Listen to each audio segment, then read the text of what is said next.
Welcome to அஷிதாஸ் kitchen. இன்றைக்கி அஷிதாஸ் கிச்சனில் நாம் ரொம்பவே டேஸ்ட்டான வாழைக்காய் புட்டு எப்படி வைக்கிறது தாங்க பார்க்க போகிறோம். வாங்குங்க எப்படி வைக்கிறதுன்னு பார்த்துடலாம். ஃபஸ்ட்டு வாழைக்காவை எடுத்து ரெண்டு பக்கமும் மேலே உள்ள அந்த வால் பகுதியையும் கீழே இருக்கக்கூடிய அந்த பகுதியையும் கட் பண்ணி எடுத்துக்கலாங்க. ரெண்டு பக்கமுமே அந்த மாதிரி கட் பண்ணி எடுத்துகிட்டு நல்ல திரட்சியான வாழைக்காவாக இருக்கணும். ரொம்ப சப்பையான வாழைக்காவாக இருந்ததுன்னா புட்டுக்கு வந்து நல்லா இருக்காது. நல்ல குண்டு வாழைக்காவாக இருந்ததுன்னா சூப்பராக இருக்கும். இப்போ பாருங்கள், இது வந்து அடுப்பில் போட்டு நல்லா வேக வச்சிடலாங்க. இது வேகும்போது பார்த்திங்கன்னா நல்லா கருப்பு கலரில் ஆகணும். அந்த தோல் கருப்பு கலரில் ஆகிற வரைக்கும் நல்லா வேக வச்சு எடுத்துக்கலாம்.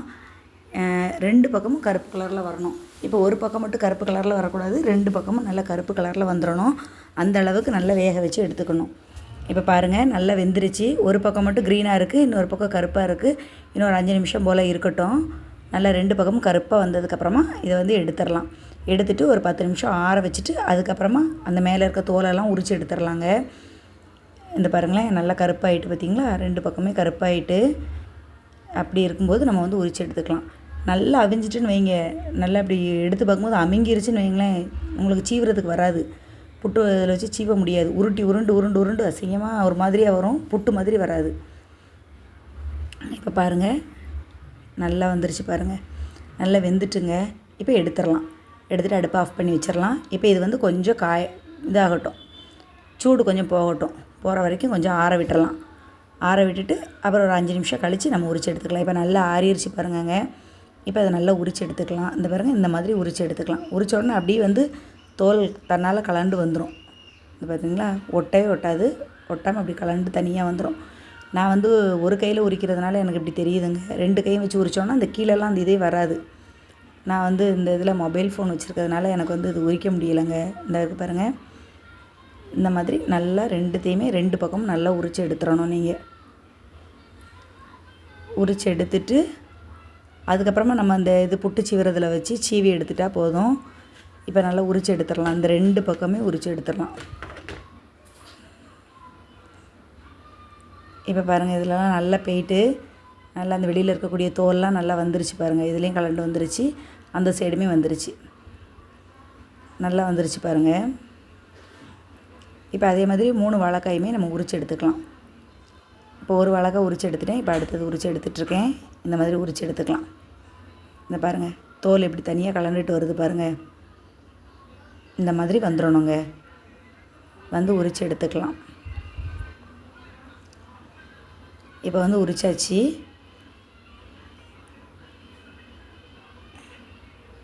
அது லைட்டாக அப்படி எடுத்தாலே போதும், நல்லா அப்படியே கலண்டு வந்துடும். இப்போ பாருங்கள், இது வந்து புட்டு சீவுறதில் வச்சு நல்லா சீவிக்கலாம்.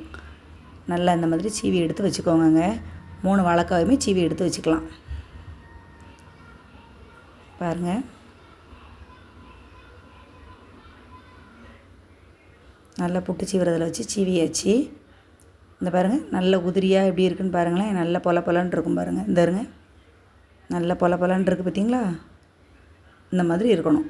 உதுத்து விட்டோன்னா நல்லா பொலன்னு போகணும். அந்த மாதிரி இப்போ எல்லாத்தையும் சீவி வச்சுக்கலாம். அப்புறம் ஒரு கடாய் அடுப்பில் வச்சுட்டு கடுகு போட்டிருக்கேங்க. கடுகு வெடிச்சதுக்கப்புறம் உளுந்தம் பருப்பு. உளுந்து வந்து கொஞ்சம் கூடுதலாகவே இதுக்கு போட்டுக்கோங்க, நல்லாயிருக்கும். உளுந்தோடு சேர்த்து அதை கடித்து சாப்பிடும்போது நல்லா சூப்பராக இருக்கும். உளுந்து வந்து ரொம்ப கருகக்கூடாது, வறுக்காமலும் இருக்கக்கூடாது. பொன் நிறமாக லைட்டாக செவந்து வரணும். நல்லா உளுந்தை வந்து வறுத்து எடுத்துக்கலாங்க. பாருங்கள், உளுந்து வந்து நல்லா வறுத்துட்ருக்கு பாருங்கள். தீயை வந்து ரொம்ப கூட்டி வைக்க வேண்டாங்க, கொஞ்சம் சிம்மிலே வச்சுட்டு உளுந்து வறுத்து எடுத்துக்கலாம். அப்புறம் வெங்காயம் போடுறப்ப நம்ம வந்து கொஞ்சம் கூட்டி வச்சுக்கலாம். இல்லாட்ட உளுந்து வந்து டக்குன்னு கருகிரும், அதுக்காக தான். இப்போ பாருங்கள், உளுந்து வந்து நல்லா பொரிஞ்சு வருது. உளுந்து வந்து நல்லா வருது பாருங்கள், கலர் மாதிரி வருது பார்த்திங்களா. இது வரைக்கும் நல்லா வறுத்து எடுத்துக்கலாம்.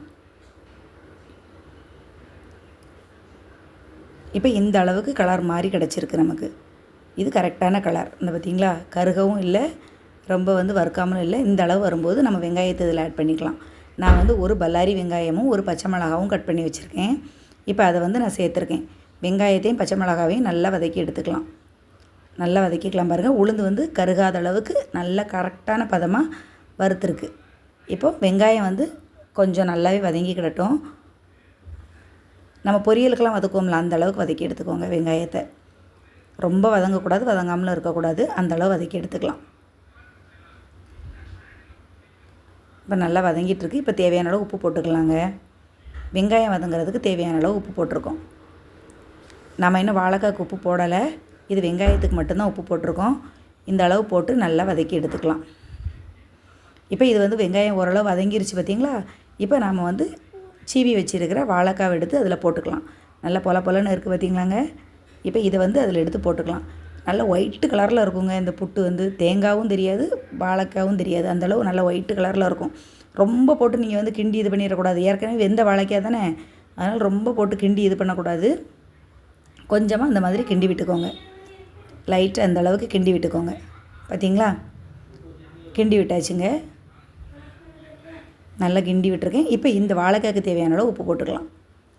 வாழைக்காய்க்கு தேவையான அளவு உப்பு போட்டு இப்போ இதையும் நல்லா கிண்டி விட்டுக்கலாம்.